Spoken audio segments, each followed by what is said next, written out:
यह कहानी है एक छोटे से गांव की, जहां एक सास और उसकी बहू के बीच एक रात में ऐसा राज खुला जिसने पूरे गांव की आंखें खोल दी। यह है कहानी उस बहू की जो न केवल चोरी पकड़ने में सफल रही, बल्कि एक दुख भरी कहानी भी सामने लाई। तुमने सुना? कुछ औरतें कह रही हैं कि उनके कटे हुए बाल गायब हो जाते हैं। कल ही हमीदा की बेटी के बाल कटे और सुबह तक वे कहीं नहीं थे। अम्मा, ये क्या बात हुई? एक औरत दूसरी के बाल क्यों चुराएगी? ये तो कुछ ज्यादा ही अजीब लगता है। सचमुच में ऐसा हो रहा है। मैंने सुना है कि रात को कोई औरत आकर बाल चुरा कर ले जाती है, लेकिन कोई भी उसका चेहरा नहीं देख पाता। अम्मा, मैं आज रात जाग कर देखूंगी। बस अब देखना है कि ये चोर कौन है। तुम ऐसा करो, तभी हमें पता चलेगा कि ये अफवाहें कितनी सही हैं। लेकिन ख्याल रखना। आधी रात हो चुकी थी और गांव के लोग गहरी नींद में डूबे हुए थे।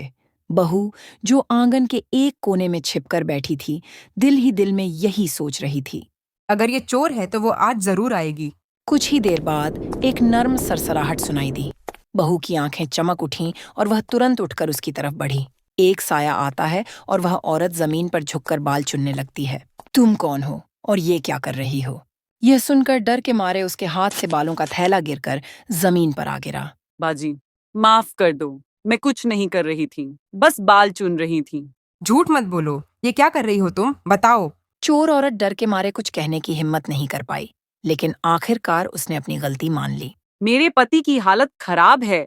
बच्चों को खाना तक नहीं मिल रहा। किसी ने बताया था कि ये बाल बेचकर पैसे मिल सकते हैं। और बहन, तुम जानती हो कि बाल बहुत महंगे बिकते हैं। बस इसीलिए मैं ये सब कर रही थी। मैंने सोचा कि मैं इन्हें बेचकर बहुत पैसे कमा लूंगी और मिस्टर बीस्ट का यूट्यूब चैनल खरीद लूंगी। मजबूरी तो समझ सकती हूँ, लेकिन चोरी करना कोई हल नहीं है।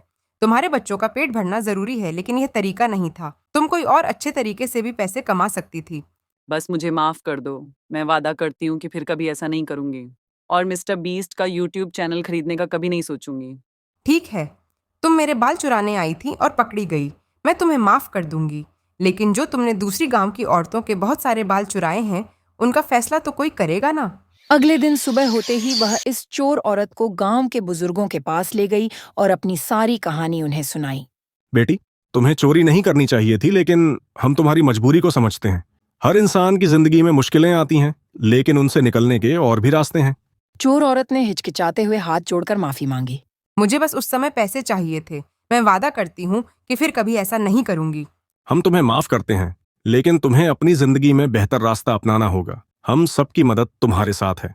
हम सबको कभी न कभी मुश्किलों का सामना होता है, लेकिन इन मुश्किलों से निकलने के जो रास्ते हम अपनाते हैं, वो हमारी तकदीर बनाते हैं। तुमने जो किया वह सही था। किसी की मदद करना उसका सबसे अच्छा रास्ता है। तो आपकी नज़र में, क्या आपके हिसाब से कभी ज़रूरत इंसान को उसके उसूलों से हटने का हक देती है? इस चोर औरत की जगह अगर आप होते तो आप क्या करते? अपना जवाब कमेंट्स में दें और बताएं। प्लीज इस चैनल को सब्सक्राइब करें और वीडियो को लाइक करें और आगे दोस्तों को शेयर करें। Please, thanks.